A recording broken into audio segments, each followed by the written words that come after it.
Buenas noches, estimados doctores. Buenas noches, don Rubén. Doctor Rubén, le doy el pase para que inicie la sesión de hoy. Bienvenido. Bien, gracias. Buenas noches con todos los presentes. Mi nombre es Rubén Guillermo López Rueda, soy abogado por la Universidad Nacional Mayor de San Marcos y fiscal provincial penal del Pisco. Agradezco nuevamente la invitación del doctor Henry Ventura para permitirme dirigirme a ustedes y exponer brevemente las ideas más principales de la teoría del delito o de la imputación penal. Rápidamente, el temario que veremos será el siguiente. En primer lugar, ¿qué se entiende por teoría del delito? Para luego pasar a los lineamientos o características más importantes de la teoría del delito y, como corresponde, cómo ha evolucionado esta teoría gracias a la dogmática jurídico-penal alemana, como lo había mencionado en la sesión del día lunes, ¿no? Esta evolución de la teoría del delito, como ustedes podrán recordar de las aulas universitarias, ha pasado por varias corrientes, ¿no? En primer lugar, por un corriente causalista, luego finalista, funcionalista, ¿no? De ahí pasaremos a tocar la teoría de la acción y finalmente la teoría del tipo penal. Estos últimos puntos seguramente por el tiempo lo podremos tocar en la siguiente sesión, pero nos interesa empezar pues ya de día de arranque con la teoría del delito y los lineamientos, características y evolución. Teoría del delito, doctores. ¿Qué se entiende por teoría del delito? La teoría del delito o teoría de la imputación penal se encarga de definir las características generales que debe tener toda conducta, todo comportamiento para ser considerado como delito. A ver, es producto, esta teoría, de una larga evolución de la dogmática penal alemana. Como yo le he mencionado, ha sido 200 años de dogmática penal alemana que nos ha permitido tener esta teoría del delito como conducta típica, antijurídica y culpable. Una teoría del delito como esta no se ocupa, no se ocupa de elementos de los tipos delictivos concretos, ¿no? No es una teoría del delito para determinados delitos patrimoniales o delitos de sangre o delitos de corrupción de funcionarios. No, no, no. La teoría del delito se aplica a todos estos delitos, ¿no? Por tanto, es importante manejar esta teoría del delito en nuestros casos, en todas nuestras defensas, porque es una teoría general, no es una teoría concreta. Es un instrumento ordenador de criterios y argumentaciones que se pueden utilizar en la decisión y en la solución de casos jurídico-penales, sea el caso que sea.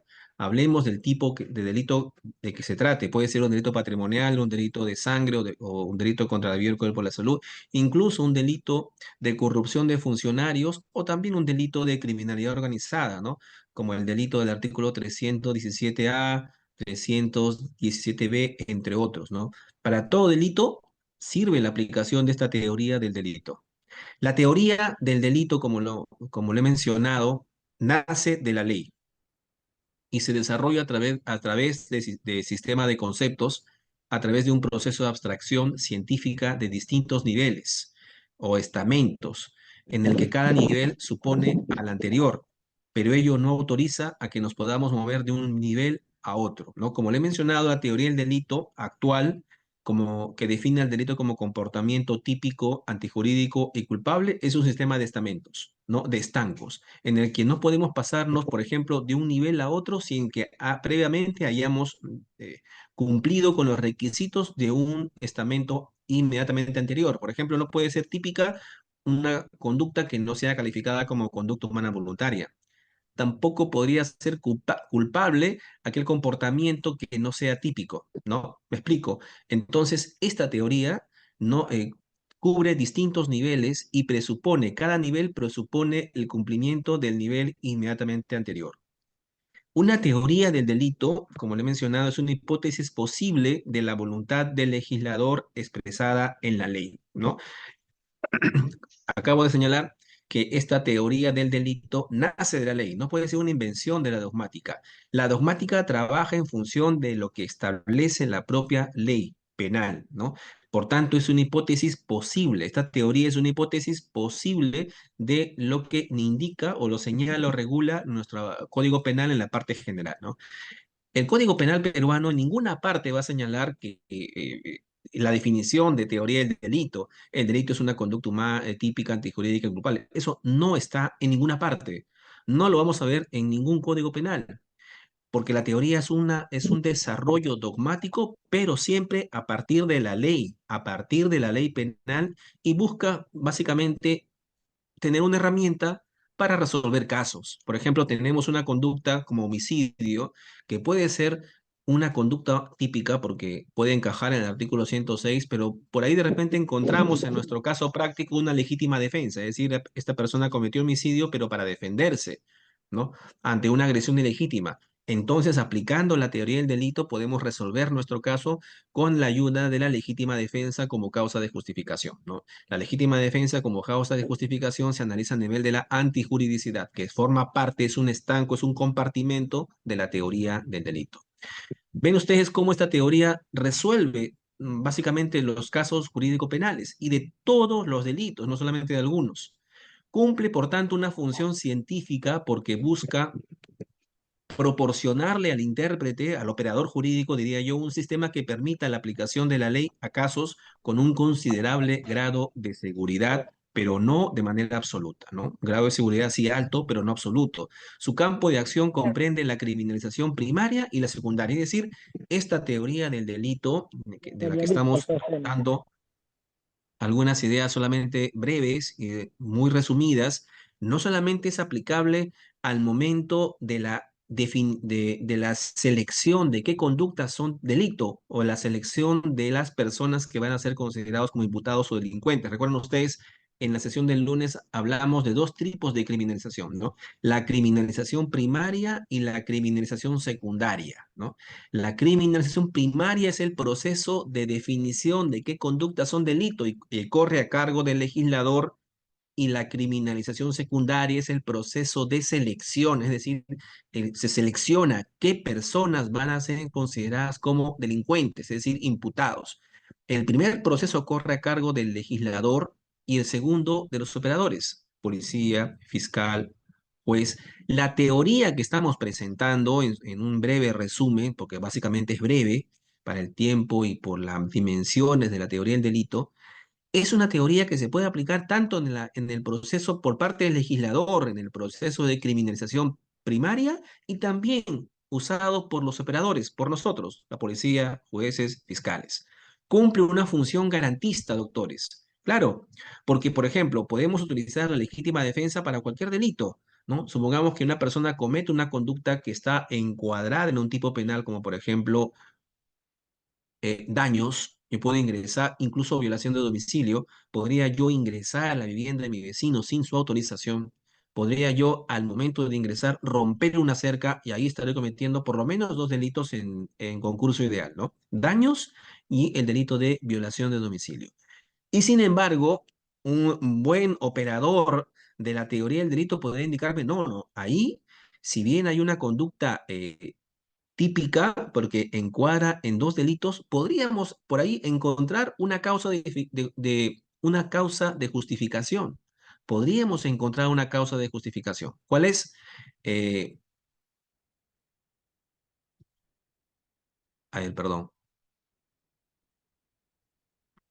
Sí, podríamos encontrar una causa de justificación en ese caso que les he planteado, una estado de necesidad justificante, en el sentido de que si hay una persona que me está persiguiendo con una pistola para ultimarme, digamos, es un sicario, yo por el temor para huir podría correr e ingreso a la casa de mi vecino, rompo la cerca y me protejo en el interior de la casa de mi vecino. Entonces, ¿cómo se resuelve este caso? Básicamente aplicando la teoría del delito en la parte de que esta conducta, si bien es típica, encuadra en dos delitos, uno de daños y el otro de violación de domicilio, lo estaba haciendo porque estaba protegiéndome, ¿no? Había un bien jurídico, había un interés de protección superior a los bienes que yo he lesionado, en este caso la intimidad del hogar y por otro lado el derecho patrimonial al momento de que yo le rompo la cerca al vecino. Entonces, ese interés primordial, preponderante, que es el interés de la vida humana, prevalece por encima del derecho patrimonial o el derecho a la inviolabilidad del domicilio de mi vecino. Y por tanto, ese caso se resuelve con la ayuda pues, de la teoría del delito a nivel de la antijuricidad. Es una conducta típica, pero no es antijurídica, es decir, encuentra una causa de justificación. Por eso es que la teoría del delito busca dar predictibilidad en las decisiones, ¿no? Cumple también una función, permítame, una función de barrera frente a la arbitrariedad del poder punitivo y también busca una función de comunicación del sistema social. ¿Cuáles son las líneas generales de este delito? Yo lo había mencionado hace un momento, ¿no? Una conducta típica, antijurídica y culpable, pero vamos a verlo con detenimiento en este apartado. Las líneas generales de la teoría del delito son justamente estas, ¿no? Un delito cualquiera de la parte especial de nuestro Código Penal o de leyes penales especiales tiene que cumplir con estos presupuestos, ¿no? Como estamentos, como compartimentos estancos.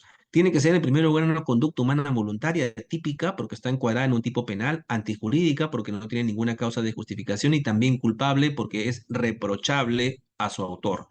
Los niveles de análisis son, por tanto, el primer nivel, acá puse tipicidad, pero el primer nivel sería la conducta humana voluntaria y hay situaciones en las cuales se excluye la posibilidad de hallar una conducta humana. Eso lo vamos a ver ya seguidamente. Pero el primer nivel, como acá lo menciono, es la tipicidad, ¿no?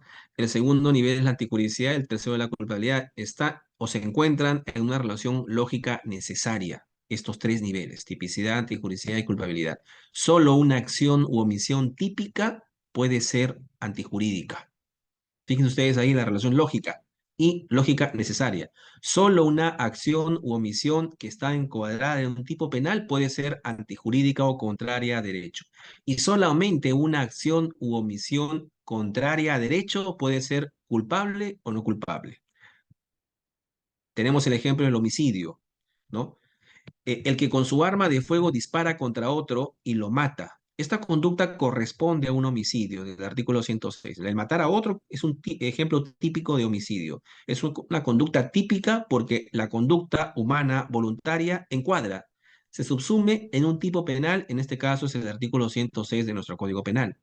Es una conducta contraria a derecho. ¿Por qué? Porque en el hecho que estamos analizando no hay ninguna causa que justifique esa conducta. O sea, me refiero a que no hay ninguna causa en el ordenamiento jurídico peruano, que justifique el que una persona o el que esa persona en particular mate a esa otra persona, ¿no? Por tanto, es una conducta típica, hemos dicho, contraria a derecho o antijurídica, y si además esa conducta se le puede reprochar al autor, sería además una conducta típica antijurídica y culpable. Supuestos en los que no se le podría reprochar al autor una conducta típica y antijurídica. Por ejemplo, cuando el autor es inimputable, ¿no? La imputabilidad es un presupuesto de la culpabilidad. Lo veremos en su momento cuando a lo largo de estas sesiones toquemos el tema de la culpabilidad, ¿no? Es un tema también que hay que tocar, es importantísimo. Y vamos a decir en su momento que la culpabilidad tiene tres presupuestos. ¿Recuerdan ustedes de las aulas universitarias? Una persona es culpable cuando tiene la capacidad de imputabilidad, es imputable, ¿no? Mayoría de edad, por ejemplo, ¿no? Cuando una persona es mayor de edad, tiene conciencia de que una conducta es delictiva, entonces esta persona es imputable. Una causa que excluye y la imputabilidad, es decir, la inimputabilidad es la minoría de edad, por ejemplo, la minoría de edad, ¿no? Otra circunstancia en la cual a una persona no se le podría reprochar una conducta, un injusto penal. Por ejemplo, cuando actúa bajo miedo insuperable, ¿no? Está siendo amenazado con arma de fuego, con una pistola en la sien, le están apuntando para que, por ejemplo, falsifique una firma en un cheque, ¿no? Esa conducta de falsificar una firma en un cheque con la amenaza de un arma de fuego, ustedes dirán, pues una conducta humana voluntaria. Por ahí alguien me dirá, no, ahí no hay conducta porque está siendo amenazado, pero justamente la amenaza es para que haga algo. Si la amenaza es para que realice algo, ahí hay una conducta humana, voluntaria, coaccionada, sí, pero siempre va a haber ahí una conducta humana voluntaria. ¿Es típica? Sí, Porque hay un delito, el artículo 427, que castiga la falsificación de documentos. No el uso, sino la falsificación. Primer párrafo del artículo 427. Y que tenga la posibilidad de causar un perjuicio, ¿no? La perjuicio potencial, ¿no? Es un típico caso. Cuando yo falsifico una firma en un cheque, estoy realizando una conducta delictiva, ¿no? Primer párrafo del artículo 427 del Código Penal, ¿no? Es antijurídica, es decir, es contraria a derecho. ¿Habría alguna causa que justifique mi conducta de las establecidas en el artículo 20 del Código Penal, causas de justificación? Ojo, solamente las causas de justificación, porque en el artículo 20 del Código Penal están mezcladas todas. Causas que excluyen la conducta, causas que excluyen la antijuridicidad y causas que excluyen la culpabilidad. Recuerden, pero digamos, en el ejemplo que les he mencionado para ya no irme muy lejos, ¿no? Me están apuntando con arma para firmar un cheque y lo firmo, falsifico la firma. Es una conducta humana voluntaria, definitivamente que sí, sea cual sea la teoría de la acción que elijamos. Es una conducta humana típica porque está encuadrada en el tipo del artículo 427 del Código Penal, primer párrafo. Es antijurídica porque no hay ninguna causa de justificación, doctores, ¿no? La pregunta es, ya que es un injusto penal, ¿se le podrá reprochar al autor esa falsificación teniendo en la sien una pistola y estando amenazado de muerte? La respuesta es no, porque según la teoría del delito, a nivel de la culpabilidad existe una causa que excluye la culpabilidad. ¿Cuál es? El miedo insuperable. Ven ustedes que esta teoría nos sirve para buscar predictibilidad, ¿verdad? Para resolver nuestros casos. Y no solamente este delito, sino de cualquier delito. Llámese delito de corrupción de funcionarios, abuso de autoridad, peculado, un delito del artículo 317, ¿no? De asociación ilícita para delinquir o de pertenencia a una organización criminal para hablar con propiedad o un delito de organización criminal o de una banda criminal, por ejemplo, ¿no? Entonces, esta conducta típica y antijurídica se denomina injusto penal, ¿no? Típica y antijurídica es el injusto penal, ¿no? Pero no es suficiente. Es necesario, perdón, verificar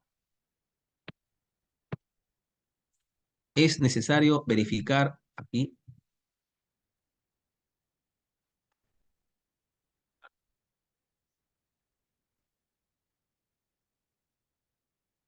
un momentito, por favor, que tengo un problema. Ya. Es necesario verificar la imputación personal o culpabilidad, es decir, el sujeto debe responder por el injusto, por la reprochabilidad. Vamos a ponerlo acá mejor. Bien. Además, en la teoría del delito hemos visto siempre que hay delitos que el legislador penal estructura incluyendo causales que apartan la punibilidad. ¿Verdad? Es típico que no solamente definamos una conducta típica como un delito como una conducta típica, antijurídica y culpable, sino que además el legislador penal peruano añade una característica adicional que sea punible, es decir, una causa de punibilidad, ¿no? ¿Cómo funcionan estas causas de punibilidad? En primer lugar, no es una causa muy genérica.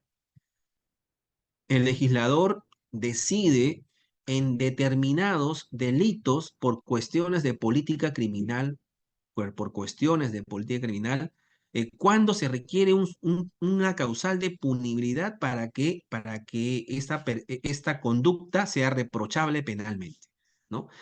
Se requiere un elemento adicional más para que exista reprochabilidad penal, ¿no? Estas causas tienen muy diversas naturalezas.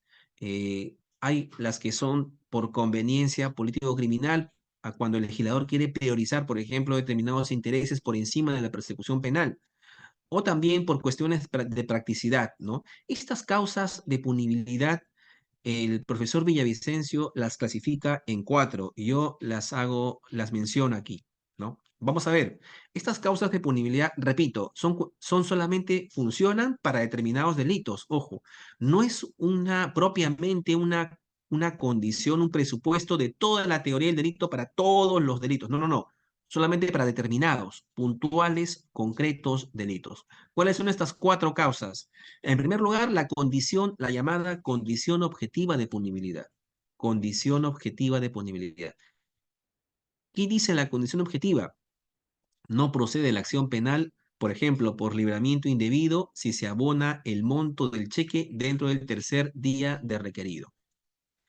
Si nos detenemos a leer esta parte del artículo 215 respecto al delito de libramiento indebido, respecto al delito, es en esencia decisión político-criminal del legislador para no castigar a las personas cuando cuando emiten un cheque sin fondos, por ejemplo, si inmediatamente después de requerido o de advertido por la parte agraviada de este libramiento indebido, abona el monto del cheque. Tiene que abonarlo en un plazo determinado. Si pago el monto del cheque, entonces ya no cometo delito. ¿No? Fíjense, es una condición objetiva de punibilidad porque solamente funciona para ese delito en particular, para ese delito en particular. Otro ejemplo de causa objetiva, de condición objetiva de punibilidad, lo menciona en su momento, ¿no? En el caso del artículo 427 del Código Penal, en la parte de falsificación de documentos, ¿no? El artículo 427 también incluye una condición objetiva de punibilidad, ¿no? De no darse, no se da el delito, ¿no? Pese a que sea típico, antijurídico y culpable, fíjense ustedes, ¿no? ¿Cuál es esa causa objetiva de punibilidad del artículo 427? Lo quiero mencionar textualmente. El artículo 427 regula la falsificación y señala, ¿no? El que hace en todo en parte un documento falso o adultera uno verdadero que pueda dar origen a derecho o obligación o servir para probar un hecho con el propósito de utilizar el documento será reprimido si de su uso puede resultar algún perjuicio. Si de su uso puede resultar algún perjuicio. Digamos, este elemento, si de su uso puede resultar o sea, el perjuicio potencial al momento de falsificar el cheque, ese perjuicio potencial es un requisito, una condición objetiva de punibilidad según la doctrina. Tiene que darse para que se dé el delito. Por eso es que estas figuras no funcionan para todos los delitos, sino para ciertos delitos en concreto. Otro supuesto de condiciones de punibilidad, digámoslo así, condiciones de punibilidad en general, son las causas personales que excluyen la punibilidad. Por ejemplo, el padre o la madre que miente por el hijo en juicio, no comete delito, no comete delito, ¿no? ¿Por qué? Porque se amparan en excusas absolutorias, las del artículo 405. Yo no voy a ser procesado por encubrimiento si estoy declarando a favor de un familiar muy cercano, de los que establecen el artículo 405. De la misma manera, las apropiaciones entre familias del artículo 208, por ejemplo, del artículo 208 del Código Penal, también no son reprimibles penalmente. El artículo 208 señala aquí. Causas absolutorias. No son reprimibles sin perjuicio de la reparación civil, los hurtos, las apropiaciones, defraudaciones o daños que se causen los cónyuges, concubinos, ascendientes, descendientes, etcétera, ¿no? ¿Por qué regular estas circunstancias? El legislador penal peruano, por cuestiones de política criminal, considera más importante, primordial, digamos, mantener la unión familiar que la represión penal, ¿no? Que el castigo a la persona que comete un delito de esta naturaleza, ¿no? Los hurtos, las apropiaciones, defraudaciones o daños, ¿no? Por tanto, independientemente de que se siga un proceso para lograr la reparación civil por el daño causado por el delito, lo cierto es que penalmente nunca vas a conseguir castigar a estos cónyuges, concubinos, ascendientes, por esos hurtos, por esas apropiaciones que se hagan entre ellos. Imagínense ustedes, doctores, si mi esposa pudiera denunciarme cada vez que considere que por ahí le falta un billete o una alhaja o un sencillo que se le había dado la semana pasada. No, me pongan el ejemplo, ¿no? Tendríamos una cantidad exorbitante de casos, ¿no? Por eso es que por decisiones de política criminal esto no se va a reprimir. Un tercer supuesto de condición de punibilidad, las causas personales que cancelan la punibilidad. Por ejemplo, la prescripción de la pena, los indultos, los desistimientos por tentativa inacabada cancelan la punibilidad. Y un cuarto supuesto son cuestiones procesales, ¿no? La acción privada en violación de la intimidad o en delitos contra el honor, ¿no? El ejercicio de la acción penal aquí no es pública, no corre a cargo del Ministerio Público, sino a cargo del particular, ¿no? Dicho esto, ahora vamos a pasar a lo que es la teoría, la evolución de la teoría del delito. La evolución de la teoría del delito. Consideraciones generales en primer lugar. En el derecho penal se han presentado diversos sistemas que definen el delito y que han sido construidos sobre la base del modelo anterior, ¿no? Hay dos grandes teorías del delito, las teorías bipartitas y las teorías tripartitas del delito. ¿En qué se basan las teorías bipartitas? En la idoneidad del sujeto imputable, ¿no? Se basan en la teoría de la imputabilidad como base del sistema. Es decir, para la teoría bipartita, la más antigua, ojo, solo es capaz de actuar el autor imputable, ¿no? Distinguen las teorías bipartitas, por tanto, ya lo vamos, y lo estamos viendo aquí, cuando señala que es capaz de actuar el autor imputable, distinguen dos aspectos. El sujeto, ¿no? El agente, que es el autor del hecho, de la conducta, y el objeto del delito, que es la conducta, el hecho propiamente cometido por el autor. Entonces, por tanto, esta teoría bipartita distingue autor y su conducta o su hecho, que es el objeto del delito. Para la doctrina italiana, existen en esta teoría bipartita una imputación fáctica u objetiva del hecho, ¿no? Dirigida, se le imputa al autor al sujeto ser autor de una conducta como una obra de él, por tanto aquí la imputación fáctica es referida a la conducta, y la imputación jurídica subjetiva o de derecho es aquella que se le atribuye a dicha conducta al sujeto por una actitud interna o subjetiva ante las normas, ¿no? Para la teoría bipartita, la antijuridicidad es una contrariedad al derecho, pero no es un elemento integrante del delito, ¿no? Sino que está más bien en la esencia del delito, pero se presentaba entremezclada, ¿no? La contrariedad al derecho, por tanto, está entremezclada en estos dos elementos de la teoría bipartita. No cumple propiamente una función propia como sí lo va a cumplir en la teoría tripartita. Recuerden ustedes, delito, conducta típica, antijurídica y culpable, ¿no? Los sistemas teóricos contemporáneos o tripartitos del delito se han desarrollado sobre la base de estos sistemas bipartitos y por la ciencia del derecho penal alemán, perfeccionándose con los aportes de la propia doctrina alemana. Los sistemas tripartitos fundamentan el delito a través de la acción, ¿no? Dicen los sistemas tripartitos que es capaz de cometer una acción toda persona sin consideración de su capacidad de imputabilidad. Luego, la imputabilidad pasa a ser un elemento de la culpabilidad. La culpabilidad es el primer componente que surge de la teoría del delito. A diferencia, parecería que la tipicidad es la primera que debería surgir porque la conducta primero es típica y antijurídica y culpable finalmente. No, la culpabilidad es la primera que aparece en la historia. Es la primera en aparecer en el siglo XVIII. La sanción penal clásica exigía una reprochabilidad, una responsabilidad subjetiva. ¿Lo recuerdan ustedes? ¿Qué es culpabilidad? Es el juicio de reproche que se hace al autor, ya que su conducta es típica y contraria al derecho. Esa es la culpabilidad en esencia, ¿verdad? Pero esta culpabilidad surge primero en el siglo XVIII, ¿no? Su antecedente se aprecia en Merkel en 1867, quien juntó dolo y culpa como una determinación de la voluntad contraria al deber.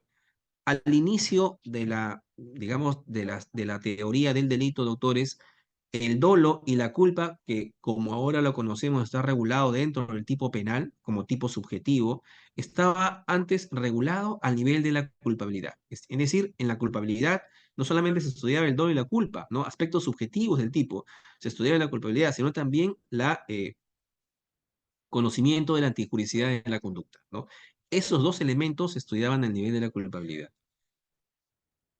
Carl Binding señala que la culpabilidad es un requisito fundamental, pero vinculada a la antijuridicidad.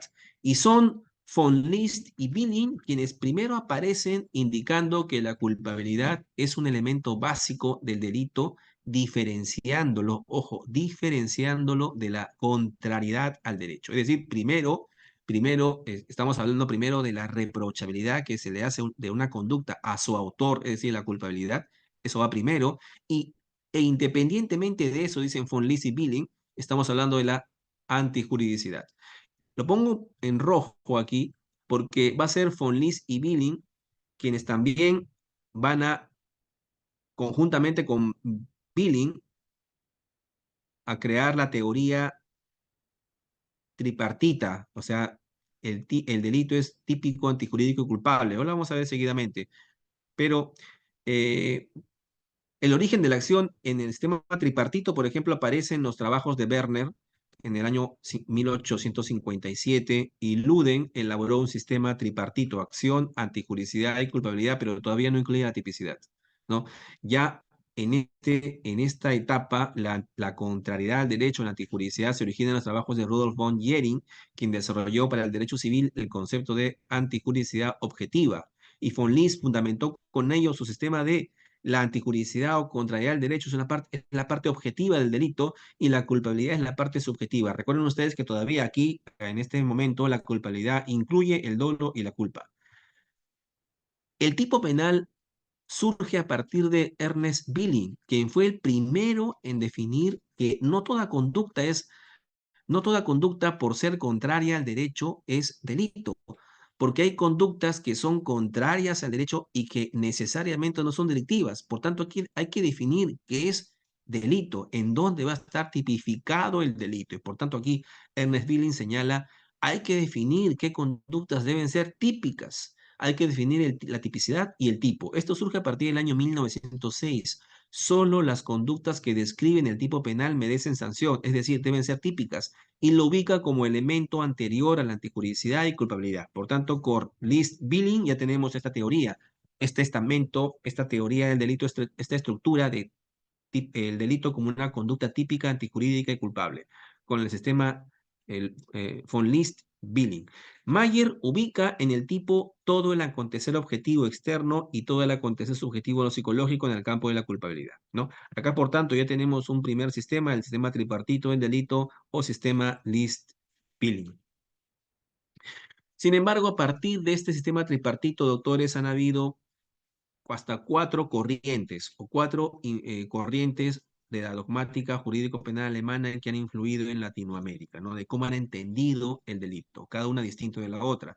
Básicamente hay hasta tres, el sistema causalista, el finalista y el sistema funcionalista, ¿no? El causalista se diferencia en un causalismo naturalista y valorativo, que básicamente es una diferencia de valores o normativo en esencia, y luego el sistema finalista y el funcionalismo, ¿no? Cada sistema entiende el delito y a la conducta o acción de distinta manera, ¿no? Y lo vamos a ver brevemente, en resumen, partiendo por el sistema del causalismo naturalista, es decir, el sistema List-Billing.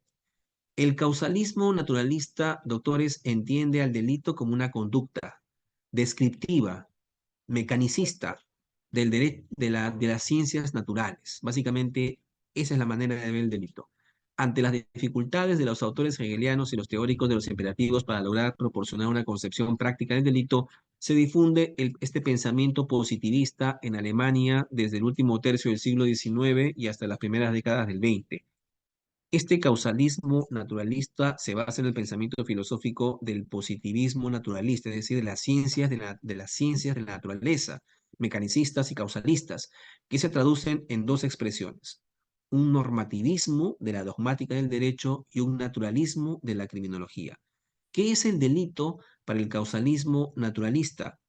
Es una conducta empírica, es una conducta descriptiva, ¿no? Por tanto, la teoría del delito comprendía elementos objetivos o externos, la conducta en sí, ¿no? Ontológicamente hablando, y elementos subjetivos o psíquicos que estaban en la psique del sujeto, por ejemplo, el dolo y la culpa, ¿no?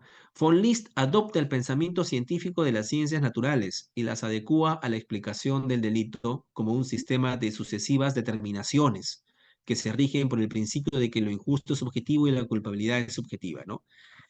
Para esta concepción eh, causalista, el delito es una conducta típica antijurídica culpable. Claro, siempre va a estar esto en toda concepción que vamos a ver. El delito es una conducta típica y antijurídica y culpable. Eso sí va a estar claro, pero en la esencia, ¿no? Diferenciando lo externo y lo subjetivo que es la culpabilidad. La acción es un movimiento corporal impulsado por la voluntad de modificar el mundo exterior. perceptible por los sentidos, relacionado ambos extremos por la causalidad, y el delito como una relación de causalidad entre la acción y el resultado, ¿no? Para el causalismo naturalista, la acción es un concepto natural, mecánico y valorativamente neutro. O sea, la conducta, la acción, es un comportamiento mecánico, básicamente en estricto ontológico, pero sin ningún tipo de valoración. No tiene ninguna valoración el comportamiento. Y sus adjetivos, los calificativos de este comportamiento serían la tipicidad, la tipicidad, la culpabilidad. La acción, por tanto, para el causalismo eh, naturalista, la acción es un movimiento corporal causado por un impulso de la voluntad y a su vez causa una modificación del mundo exterior. El impulso de la voluntad solo importaba en cuanto causa de la conducta externa, por lo que era indiferente cuál fue el contenido de la voluntad. Si la voluntad se dirigía o no se dirigía a un fin determinado, eso no le importa, no le interesa a este causalismo naturalista, ¿no? Por ejemplo, el conductor que atropella a un peatón causa un resultado, el atropello, ¿verdad? Mediante un movimiento corporal, conducir, que puede considerarse causado por un impulso de voluntad que lo determina al conducir, aunque esa voluntad no alcance el resultado del atropello. Claro, un conductor que atropella a otro nunca va a decir yo he querido atropellarlo, no, él va a decir simplemente yo he manejado y no me di cuenta por una equivocación, error, hierro, terminé atropellándolo. No, yo nunca quise, mi conducta no estaba destinada, no tenía esa finalidad de atropellarlo, eso está claro. Sin embargo, para esta concepción naturalista, usted ha realizado un movimiento corporal, físico, ontológico, observable, y por tanto ha causado ese comportamiento un resultado, has lesionado por atropello y por tanto responderás penalmente. ¿Cuáles son los inconvenientes de este causalismo naturalista? La omisión. La omisión, ¿no? Por ejemplo, los delitos de omisión no se pueden entender bien porque no son movimientos corporales, no hay una enervación muscular en un delito de omisión pura, ¿no? Por ejemplo, el enfermero o la enfermera que no le suministra una inyección vital a su paciente y a consecuencia de esta omisión fallece. Independientemente de que lo haga con negligencia supina, digamos, o con una deliberada intención de matar a su paciente, lo cierto es que aquí hay una omisión. Y en una omisión no hay una enervación muscular, hay simplemente una no conducta. O sea, físicamente no hay una conducta.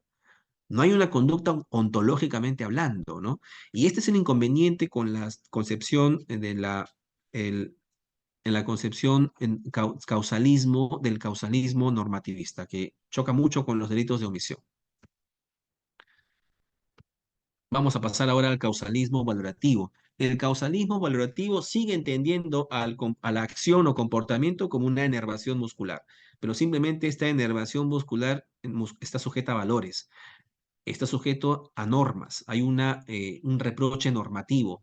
En Alemania, el método positivista fue abandonado a principios del siglo XX y a consecuencia del neocantismo de la escuela sudoccidental alemana surge este modelo del causalismo ya no natural, sino un causalismo sujeto a valores. Entendía, según la ideología neocantiana, que existen dos grandes ciencias, la ciencia de la naturaleza y las ciencias de los valores. Las ciencias de la naturaleza están basadas en el método empírico y el método de la observación, y su objeto es eminentemente físico.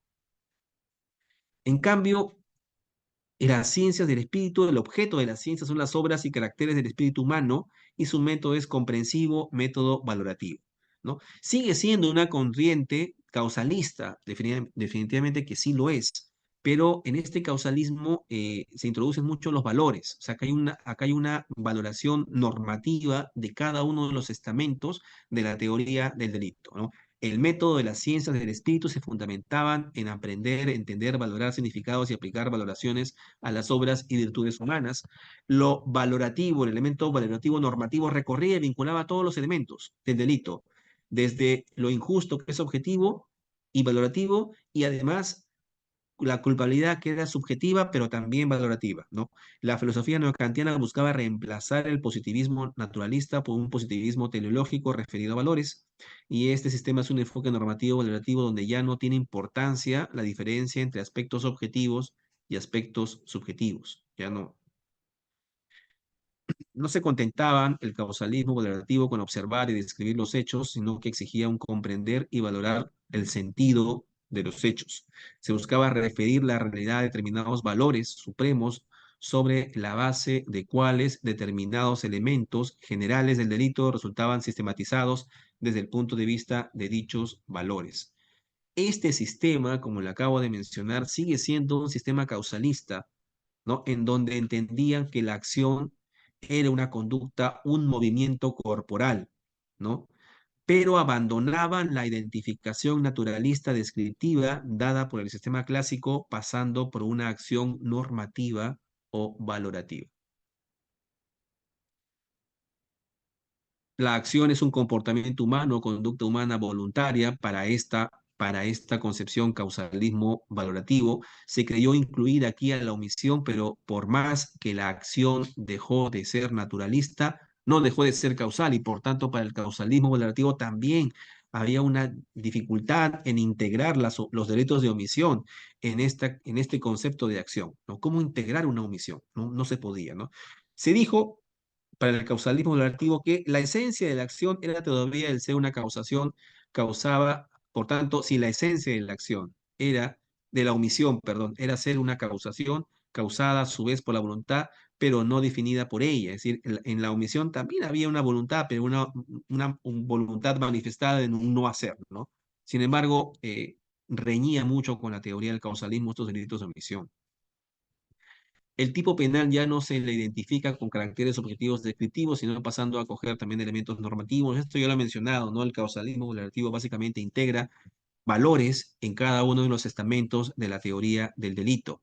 Hay una diferenciación muy importante aquí dentro de este causalismo valorativo, que es la teoría de los elementos negativos del tipo de Frank. Es importante esta teoría de los elementos negativos del tipo de Frank, lo traigo a colación, porque a partir de esta teoría ha resurgido una nueva concepción de la teoría bipartita del delito, es decir, en donde la tipicidad y la antijuricidad forman un solo estamento, ¿no? Son uno solo, la tipicidad y la antijuricidad, ¿no? Por tanto, el tipo, aquí, según la teoría del Frank, el tipo es el tipo de injusto e implica antijuricidad, porque solo estamos ante un tipo completo, ojo, solo estamos ante un tipo conglobante si se incluye su parte negativa, es decir, ausencia de causas de justificación, es decir, un tipo total de injusto.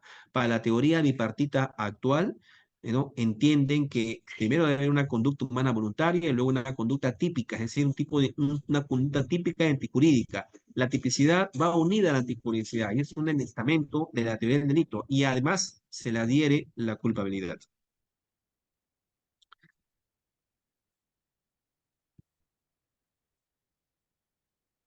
Vamos a pasar aquí ya al sistema finalista. Hemos visto los sistemas causalistas que entienden que la conducta es básicamente una inervación muscular, un movimiento mecánico, naturalista, ontológico, en algún momento con valores, pero básicamente un criterio causalista. No, para el sistema finalista se entendía que el comportamiento seguía siendo un comportamiento voluntario, pero destinado o tenía una determinada finalidad o querer en el autor de la conducta. Para Weber, el comportamiento delictivo puede ser comprendido de dos maneras: que una conducta causa un resultado contenido causal y que una conducta está sometida por un querer determinado del valor, es decir, un contenido finalista. Una conducta humana voluntaria es una conducta final. Para Weber, la antijuridicidad y la culpabilidad son elementos fundamentales de la acción punible. La antijuridicidad de la conducta, es decir, la contrariedad del derecho, contiene elementos objetivos y subjetivos, ¿no? Acá ya se están viendo, mira, en la conversación finalista ya se ve que la antijuridicidad, que también lo vamos a ver en algún momento de esta parte, de estas exposiciones, tiene elementos objetivos y subjetivos. Quien obra por legítima defensa sabe que está obrando por legítima defensa. Ese es el aspecto subjetivo de esta causa de justificación, ¿no? Y se está viendo aquí en el sistema finalista. La conciencia de la anticuriosidad no está contenida en el dolo. Esto no es no forma parte del dolo. No, el dolo forma parte de la tipicidad. Pero el aspecto subjetivo de la antijuridicidad se estudia al nivel de la antijuridicidad. El tipo es objetivo y subjetivo, actúa culpablemente quien actúa antijurídicamente siempre que hubiese podido actuar de otra manera. Esto es básicamente el actuar de otra manera o la exigibilidad de una conducta conforme a derecho es un presupuesto de la culpabilidad actual, que lo vamos a ver al nivel de la culpabilidad cuando veamos, ¿no?, el culpabilidad. Para Donna, el juicio de culpabilidad, al igual que en la antijuridicidad, estamos ante una valoración reprochabilidad y redujo el concepto de culpabilidad a la valoración del objeto.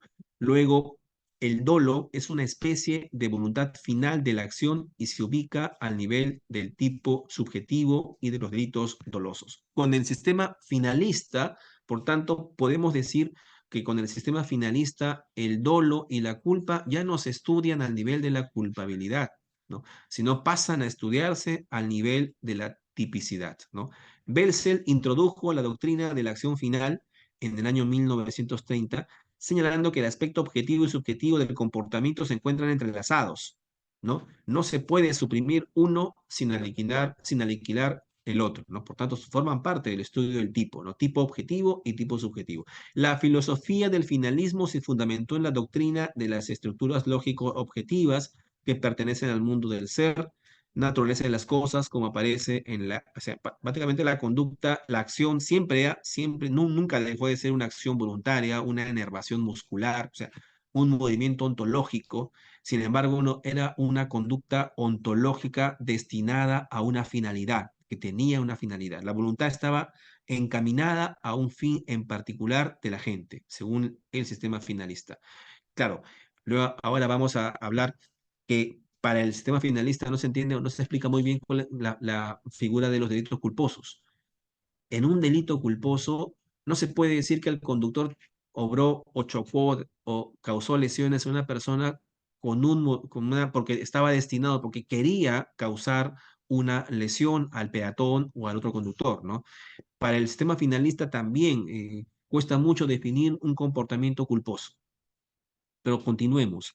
La acción humana es un concepto antropológico y prejurídico, base de la teoría del delito y a partir de la cual se construye ontológicamente la acción y un sistema que le viene dado previamente al legislador de estructuras lógico-objetivas, ¿no? Para el finalismo, ojo, la conducta se estudia antes, es un concepto prejurídico, ¿no?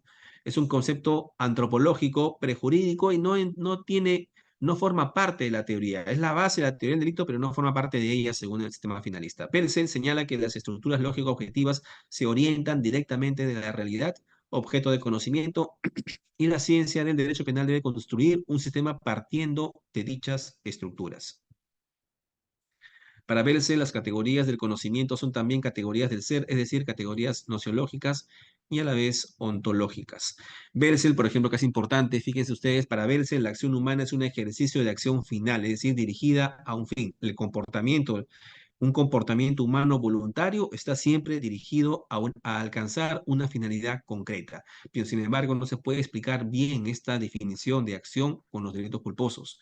La acción es un acontecer causal y además causal, y aquí la diferencia con el causalismo, la acción es una acción causal, pero final, porque está dirigida a una finalidad específica por parte de la gente. La acción vuelve a ser un eje central de la teoría y la acción no es un proceso causal ciego, sino uno vidente, generado o destinado a una finalidad específica. Purcell adopta la definición tripartita del delito, tipicidad, anticuriosidad, culpabilidad, que son elementos que convierten la acción en delito y se abandona la concepción clásica del causalismo, que es lo ilícito objetivo y la culpabilidad subjetiva. Recuerden ustedes que en la culpabilidad, según el causalismo, entraba todo, ¿no? Dolo, culpa, conocimiento de la antijuridicidad de la conducta, todo entraba al nivel de la culpabilidad, ¿no? Pero con el finalismo, el dolo y la culpa pasan a estudiarse al nivel de la tipicidad.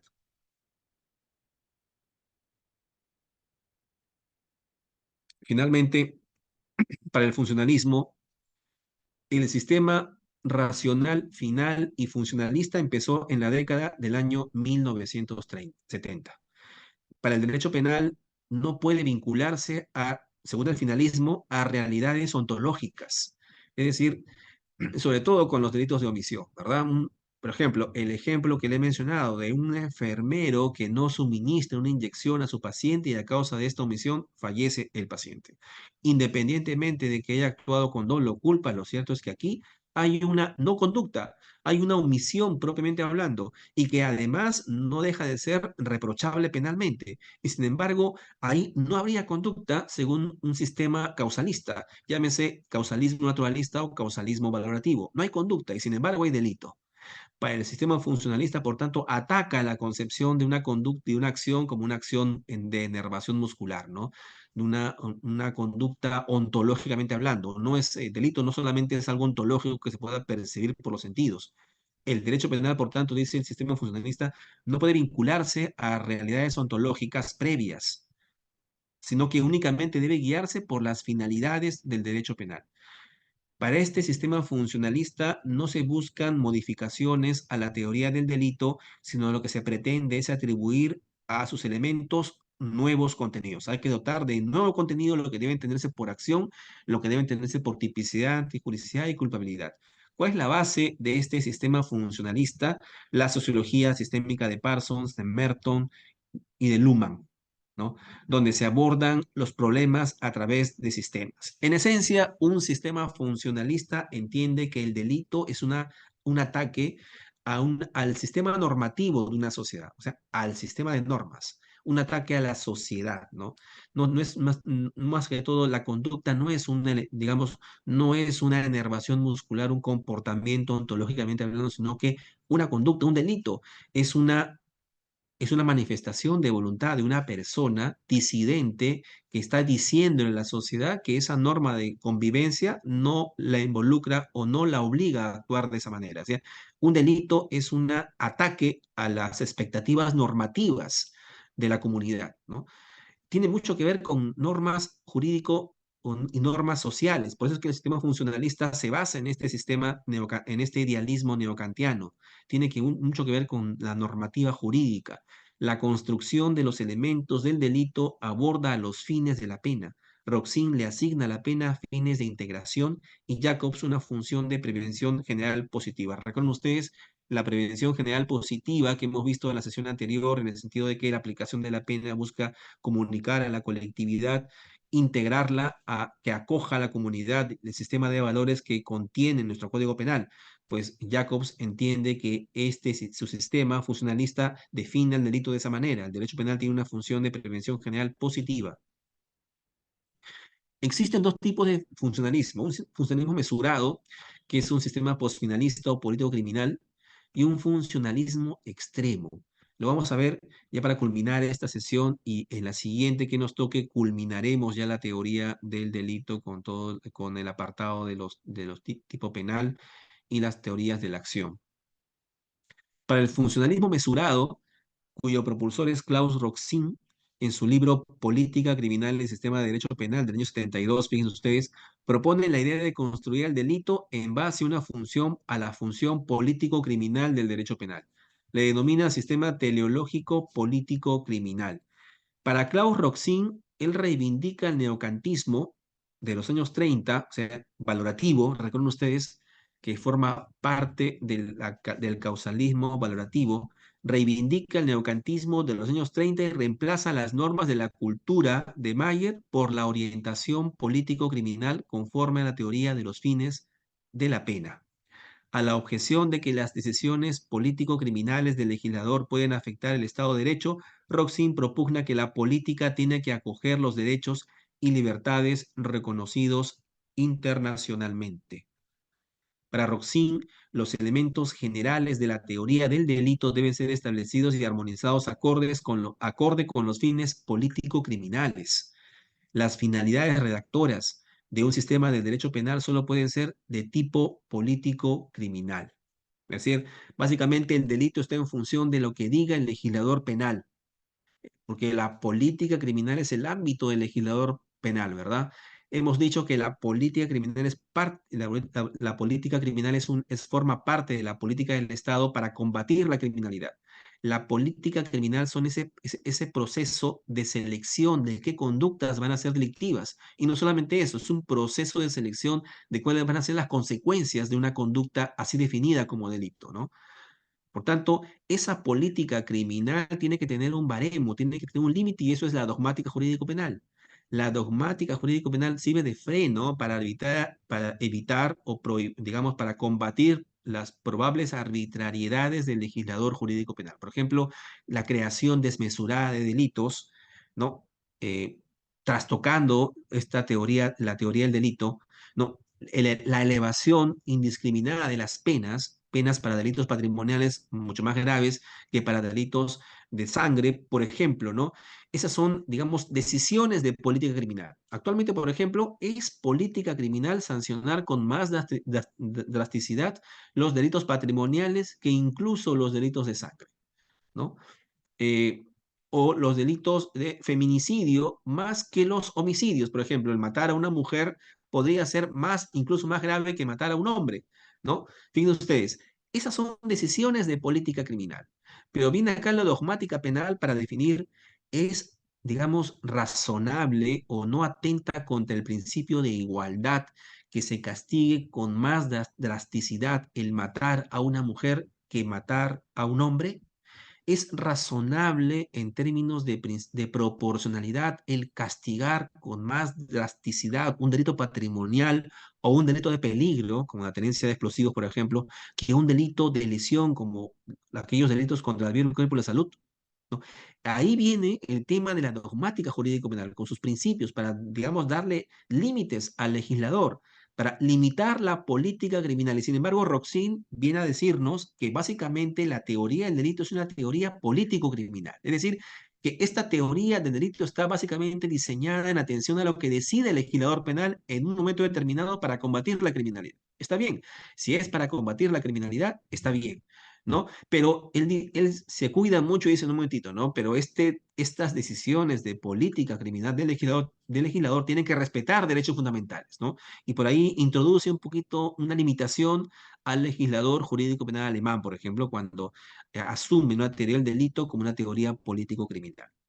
Para este funcionalismo mesurado, cuyo máximo exponente es Roxin, entiende que la acción no debe partir de algo preexistente, es decir, no es causalista, no hay una conducta voluntaria o una conducta final. La acción es una identidad de aspecto valorativo, es decir, un sujeto habrá actuado si los efectos de dicha actuación se le pueden atribuir a él como persona, por lo que se le puede hablar de un hacer o un dejar de hacer como una manifestación de personalidad. Y atendiendo esta definición de acción a partir de Auxin, podemos decir que un delito de omisión es un delito, porque es una manifestación de la personalidad, ¿no?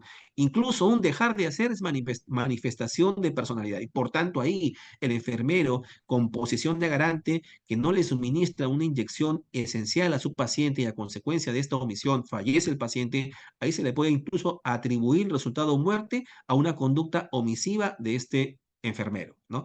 Ahí también hay delito, porque si bien no hay enervación muscular, hay una manifestación de la personalidad según Roxini, y por tanto es reprochable penalmente esa manifestación de la personalidad, aunque no exista enervación muscular. La acción, por tanto, tiene un fin político criminal con independencia de su apariencia externa. Ahí en el caso del enfermero con posición de garante, por ejemplo, no hemos visto ninguna manifestación externa para matarlo. Hemos visto un no hacer, un quedarse calladito, un no moverse, ¿no? Y las consecuencias causales de la presencia humana están ahí. Sin embargo, y si algo se valora como no acción, queda excluida de la categoría de lo permitido y de lo prohibido. Acción, por tanto, es una manifestación de la voluntad y, por tanto, si no hay acción, no se le puede atribuir si está permitido o prohibido. Tipo, para esta concepción del funcionalismo mesurado, el tipo es la plasmación de dos principios político-criminales, según Roxy. Claro, pues estos principios de legalidad, de culpabilidad que hemos visto en la sesión anterior, evidentemente son decisiones de política criminal, ¿no? Y una decisión de política criminal es el principio de legalidad. Dice Roxy, la persona conoce previamente la conducta delictiva. Es la esencia del principio de legalidad. El fin político criminal del tipo es la prevención general, dirigida a la colectividad. Al acogerse una determinada conducta en un tipo, se pretende motivar al individuo para que no omita dicha conducta. Y además, el tipo incluye el principio de culpabilidad, que es el fundamento de la pena, es decir, ante un hecho típico y antijurídico tiene que ser culpable. Determinación o medición de la pena, su gravedad y duración. Y la culpabilidad también también integra que ser contrario a una responsabilidad por resultados. O sea, todos estos tres elementos forman parte del principio de culpabilidad, como lo hemos visto en la sesión anterior. Finalmente, Roxin plantea la teoría de la imputación del tipo objetivo. La imputación al tipo objetivo, por ejemplo, en los sistemas anteriores, el tipo quedaba reducido a una simple causalidad. Ahora, para Roxin, se le imputa un resultado al tipo objetivo de realización de un riesgo no permitido dentro del fin de protección de la norma. Es decir, para Roxin, el tipo, un resultado se le atribuye a una conducta riesgosa previamente dada. Por ejemplo, en el delito de lesión, en el delito de homicidio, por ejemplo, el resultado de muerte se le tiene que atribuir al sujeto si el sujeto previamente ha realizado una conducta riesgosa. Y una conducta riesgosa es una conducta que sale del marco de lo permitido para entrar al marco de lo prohibido, ¿verdad? Para Roxin, las conductas, estamos plagados en una sociedad de riesgos, estamos plagados de conductas riesgosas, ¿no? Y hay riesgos que son permitidos, por ejemplo, el tráfico rodado o el tráfico viario. Pero cuando un conductor en el tráfico rodado o tráfico viario, por ejemplo, se extralimita, sale del marco de lo permitido, porque es reglamentación para el tráfico viario y para el tráfico rodado, sale dentro del ámbito de lo permitido y entra al ámbito de lo prohibido, se extralimita, entonces su conducta ya viene a ser riesgosa. Si a consecuencia de esa conducta riesgosa se causa un resultado, muerte o lesiones, por ejemplo, en el tráfico rodado o tráfico viario, ese resultado se le podrá atribuir, atribuir a la conducta riesgosa de la gente. Por tanto, aquí ya vamos a ver que para el análisis de la imputación objetiva, estamos viendo ya por adelantado, no solamente se estudia la causalidad naturalista o valorativa, sino que además como segundo elemento de la imputación objetiva, y esto se estudia a nivel de la tipicidad, como segundo elemento de la imputación objetiva no solamente se analiza la causalidad, sino también la eh, imputación objetiva propiamente dicha, es decir, estas teorías, esta teoría del riesgo que está propugnando el profesor Roxin. Se logra, por tanto, sustituir por primera vez la categoría científico-natural o lógica de la causalidad por un conjunto de reglas orientadas a valoraciones jurídicas como el riesgo permitido o el riesgo prohibido. Finalmente, la antijuridicidad para este funcionalismo moderado no es una categoría especial del derecho penal, sino de todo el ordenamiento jurídico, al igual que las causas de justificación. Hay conductas que pueden ser antijurídicas para el derecho civil o para el derecho administrativo y ser irrelevantes a efectos penales. Es mejor hablar, en todo caso, de injusto que de antijuridicidad, según Roxy, ¿no? Para Roxy, por ejemplo, él no estudia la antijuridicidad como un elemento diferenciado de su teoría del delito. No, no, no. El injusto incluye la antijuridicidad y por tanto es mejor hablar de injusto que de antijuridicidad. En el injusto se enjuicia la acción típica concreta conforme a los criterios de permisión y de prohibición, ¿no? El aspecto político-criminal del juicio del injusto supone tres funciones, que es la solución de colisiones de intereses de forma relevante, el punto de enlace para medidas de seguridad, y finalmente entrelaza el derecho penal con todo el ordenamiento jurídico e integra sus valoraciones decisivas. Bien, ya vamos a terminar aquí. Para la siguiente sesión ya tocaremos el tema del funcionalismo extremo y luego la teoría de la acción y culminaremos con esta teoría. Es un tema bastante amplio, el tema de la teoría del delito, ¿no? Con esto he culminado y quedo a las preguntas que tengan a bien hacerme. Muchas gracias. Muchas gracias, doctor Rubén. Doctores, buenas noches nuevamente. ¿Alguna consulta para el docente el día de hoy?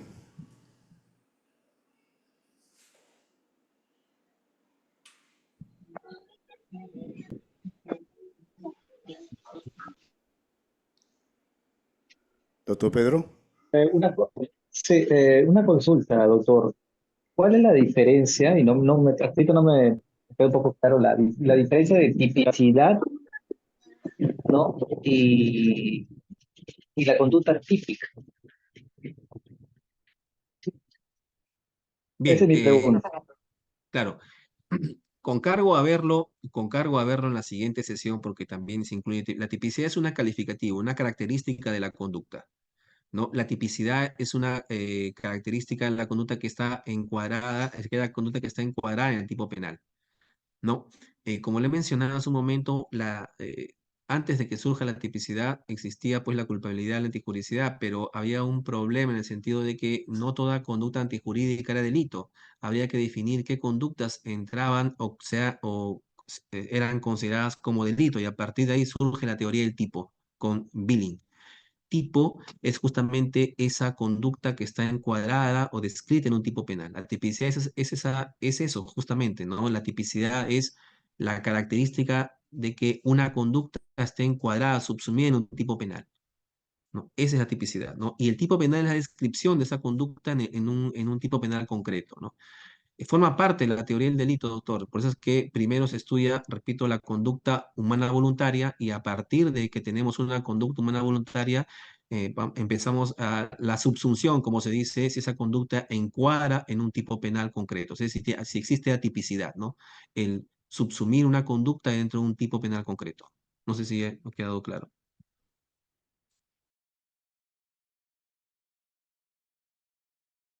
Sí, ¿Alguna claro, pregunta? doctor. Sí, gracias, doctor Pedro. ¿Alguna otra consulta, doctores?